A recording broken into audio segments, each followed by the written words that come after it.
এখন কিন্তু প্রচুর আমের সিজন। আম দিয়ে কত কিছুই করা যায়।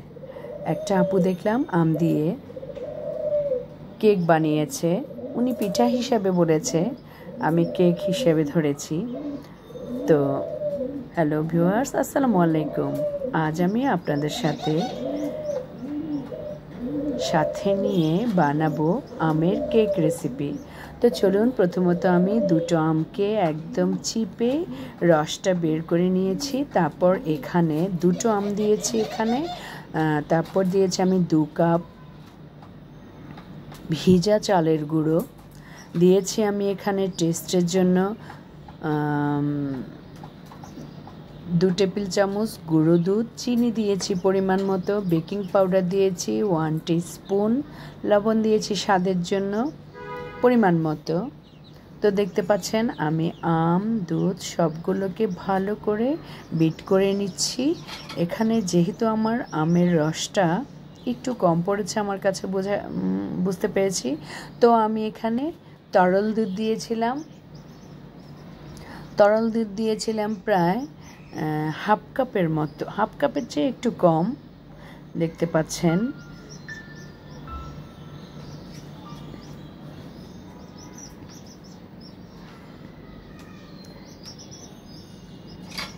সব কিছু মিশিয়ে দারুণ একটা বেটার তৈরি করে নিয়েছি। বেশি ঘনও না, বেশি পাতলাও না, ঠিক আমাদের কেকের মতোই, আমরা যেভাবে কেক তৈরি করি, পাউন্ড কেক। তো দিয়ে দিলাম একটা ডিমটাকে ভালো করে বিট করে নিচ্ছি। সব কিছু বিট করার পর আমি 10 থেকে 15 মিনিট রেস্টে রেখে দিব। তারপর আমি মোল্ডটা তৈরি করে নিচ্ছি। এখানে আমি তেল মেখে নিচ্ছি, মোল্ডটাতে ভালো করে তেল মেখে নিয়েছি। আবার একটা কথা বলতে ভুলে গিয়েছি, এখানে আমি দারুণ একটা ফ্লেভারের জন্য কিছুটা ঘি ইউজ করেছি। তো দেখতে পাচ্ছেন আমি মোল্ডে সবগুলো বেটার দিয়ে দিলাম। এখন ট্যাপ করে নিব, ভালো করে ট্যাপ করে নিব। ডেকোরেশনের জন্য আমি ভিতরে নারিকেল দেইনি, কারণ ছোড়া দিয়ে কাটার সময় হয়তো আমার কেকটা ভেঙে যেতে পারে, তাই উপরে আমি ডেকোরেশনের জন্য দিয়ে দিচ্ছি বাদাম।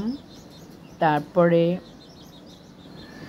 এখানে দিয়ে দিব আমি খেজুর দিয়ে দিব কেটে সুন্দর করে। তারপর আমি কিশমিশটা দিয়ে দিচ্ছি, কালো কিশমিশটা দিয়ে দিচ্ছি। সব কিছু দিয়ে আমি একটা ননস্টিকের হাঁড়িতে বসাবো। ননস্টিকের হাঁড়িটাকে আমি সুন্দর করে ফ্রিট করে নিয়েছি প্রায় 10 মিনিটের মতো।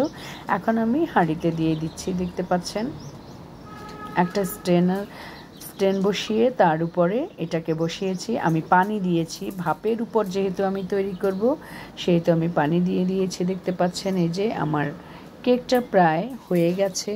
আমি আর কখনো খাইনি, আপুটা নতুনভাবে দিয়েছে ইউটিউবে। আপুর জিনিসটা দেখে ভাবলাম আমার ঘরেও আম ছিল। তো দেখতে পাচ্ছেন আমার কেকটা প্রায় হয়ে গেছে। ভাই খেতে দারুণ হয়েছে। আপনারা করবেন, খাবেন, খাওয়াবেন, বানাবেন। দারুণ আমের এই কেক রেসিপিটি শেয়ার করবেন আপনারা ফ্রেন্ড আর ফ্যামিলির সাথে। তো ভিউয়ার দেখতে পাচ্ছেন আমার কেকটা। তো আমি এখন ঠান্ডা হওয়ার পর নামিয়ে নিয়েছি, পিস পিস করে কেটে আপনাদের সাথে শেয়ার করছি।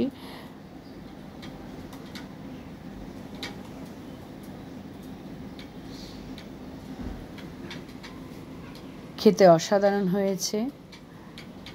ভালো লাগলে চ্যানেলের পাশে থাকবেন, লাইক শেয়ার কমেন্টস করতে ভুলবেন না, সাবস্ক্রাইব করবেন। আপনাদের একটা সাবস্ক্রাইব আমার কাছে মহামূল্যবান মনে হয়। তো ভালো থাকবেন, সুস্থ থাকবেন।